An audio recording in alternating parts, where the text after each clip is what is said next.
Florida Governor Ron DeSantis' presidential campaign is not long for this world.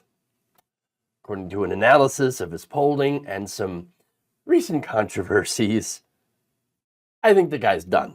Not just, again, in his presidential campaign, but maybe even as governor of Florida. Wow. So let's go to the polling first and kind of break it down. So the latest Real Clear Politics polling average actually shows, unsurprisingly, Donald Trump massively crushing the Republican field. All right, big surprise, right? Now, he's beating DeSantis by 50 points. Not that he's at 50%. No, he's crushing Ron DeSantis by 50 points. Okay, Trump's current polling average among GOP voters is 62.9%. DeSantis is at 12.1. Nikki Haley is about to overtake him for second place. I mean, that's pretty bad. She's at 11.6%. But it gets worse. Not just is he losing ground nationally, he's never really been anywhere except for second place and a distant second place to Trump, but in Florida, a couple of polls, not so good. You see, according to Progress Florida and Florida Watch, the two groups known together as the Florida Communications and Research Hub found Florida voters weary of the presidential candidate's agenda. Oh, the whole agenda of fighting woke? Yeah. Turns out they found him underwater, 52 to negative 45. DeSantis' favorability rating is also in the negative 50 to 45%. So not good. Big flip from a year ago when DeSantis was reelected by nearly 20 points. The Hub's polling shows nothing short of a nosedive. Yikes. So now, why? Why is this the case? Republicans, turns out they're not really focused on fighting the woke. Yeah, I know. Look, I know there's a lot of content creators on the right wing, especially on Twitter/X. You get the Tim Pools that are like, oh, what? We got to fight the woke. We got to fight the woke. Turns out they don't really care. Okay, it's just something that gets them eyeballs and gets them revenue, whatever. Republican voters, though, overall are like, yeah, woke, whatever. No, we care about other things, mainly trying to keep the immigrants out of the country. In fact, a July 2023 New York Times Siena College poll found that only 24% of respondents wanted a candidate that would focus on defeating woke ideology. Yeah. Whatever that is, right? Look, most right-wingers can't even define what woke is, all right? How can you fight something you can't define? Kind of impossible, right? And look, we've already seen the results of candidates that have focused on fighting the so-called woke ideology and the Marxist wokeism and in the colleges and all that. No, you had candidates that focused on this issue, and they lost big in Pennsylvania, Michigan, and Georgia. Not very popular. You also had school board candidates who ran on fighting the wokeness in the schools. They got obliterated, crushed all over the country. So if your main thing is, hey, elect me and I will defeat the woke for you, then you're not going to do very well. And that's the problem. The main problem with Ron DeSantis, okay, is that he's focused way too much on nonsense. Now, he also effed up by going after corporations. Turns out a full 70% of polled Republicans say that they're against elected officials going after companies and punishing them. Well, what do you think Ron DeSantis has been doing? He's been going after companies and punishing them. One of them, Disney. And again, he didn't go after Disney for like legitimate reasons, like labor violations and things like that, not paying their taxes. No.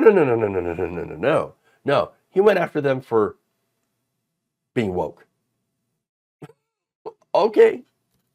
Now, according to Ron Bonjean, former Republican spokesman and co-founder of the PR firm Rock Solutions, majority of Republicans want the government to stay out of the markets. Yeah, there's kind of that whole free markets thing. And if you're using government power to go after corporations because they're too quote unquote woke, or they're, oh, DEI, diversity, equity, and inclusion. You're too into that. Oh, we don't like that. Blah. That's not going to work out well for you with Republican voters. But that's not all of his problems. No, he's got some scandals. He might have even broken the law by coordinating too closely with his super PAC. Not that, of course, the FEC will do anything about it, but still, technically, it's on the books. Florida Governor Ron DeSantis broke campaign finance law by communicating about TV spending decisions with big dollar super PAC that is supporting his Republican bid for White House. This is according to a nonpartisan government watchdog group in a complaint filed on Monday. So the Campaign Legal Center had cited previous reporting by the Associated Press and others in the complaint, which was filed with the FEC. It alleges that the degree of coordination and communication between DeSantis' campaign and Never Back Down, the super PAC supporting him, had crossed a legal line set in place when the court first opened the door over a decade ago to unlimited raising and spending such groups are allowed to do. So, Never Back Down. By the way, not the only problem with Never Back Down. Looks like there was also some internal infighting. Yay! The former CEO of Never Back Down actually ended up backing down from that position. Oops. So, lots of finger pointing, lots of internal fighting, as I said. In fact, Republican strategist Alex Conant told The Hill, quote, "When things go badly in a campaign, the wheels tend to come off. There's a lot of finger pointing, there's a lot of blame, and it inevitably spills out into the public and just compounds the problems."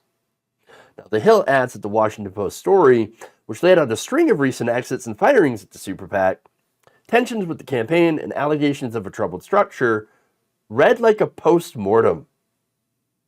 Ouch. GOP strategist Doug Hay said that it's not clear whether reports of the super PAC tumult signal the wheels coming off the DeSantis campaign, or if the wheels actually have never been on. Not good. Not good at all. Republican strategist Brand Sedgwick told The Hill, referring to the super PAC chaos, "This is an absolute disaster for the DeSantis campaign as we head into the final stretch." If that's not bad enough, you even have people like Tucker Carlson ripping into his campaign team, calling them the, quote, "nastiest, stupidest political operation he has ever seen." Wow. Oh, but it gets better. So you guys remember a story about Moms for Liberty co-founder Bridget Ziggler, okay? So Bridget Ziggler and her husband, Christian Ziggler, it turns out they were in a three-way sexual relationship. Now, look, I don't care about that. I do think it's funny that, the Moms for Liberty co-founder got herself involved in a little bit of sexual anarchy. All right, with all the hypocrisy that comes into play with that. But her husband, Christian, who happens to be the Florida State Republican chair, has been accused by the other woman in that three-way sexual relationship of rape. So those are serious charges, very serious accusation. And so, yeah, there was supposed to be, sexual meetup. Bridget's like, I'm not going to do it this time. Christian didn't want to say, didn't want to take no for an answer. And there's where those rape allegations come from. And so, again, very serious issue, a lot of backlash. Now, how does this apply to the DeSantis campaign, or relate to it, I should say? Well, turns out Bridget, pretty close ally to Governor DeSantis. Oops. In fact, she literally stood right behind him when he signed his Don't Say Gay bill into law. She bragged about helping him, or about helping write that bill. And so, very, very close to that chapter of Moms for Liberty. In fact, DeSantis had even placed her on the newly formed state board overseeing what was once the Disney World special tax zone. So that's how tightly those two were knit. Okay, so her downfall and Christian Ziggler's downfall not exactly reflecting well in the DeSantis campaign. He even made public speeches lauding her, saying that we should have someone like her in every county in Florida. Oops. Whoopsie. Yeah. So, a lot of missteps, a lot of issues. And of course, there's the numerous stories about Ron DeSantis being weird and unlikable. I've talked about that, eating pudding with his fingers, and just being just a generally nasty, unlikable person. And weird. So, all of that, not boding well for this man. His campaign, basically walking dead. All right? Florida's ground zero for the nursing home. I mean, we're God's waiting room. Not just for not just for elderly folks, but apparently for Ron DeSantis' campaign. It's God's waiting room, all right? His campaign done. He just doesn't know it yet. I see within the next few months, again, probably after Iowa, if he doesn't have a good showing at all in Iowa, that's it. It's over. OVAH. We're done. That's it. See you later.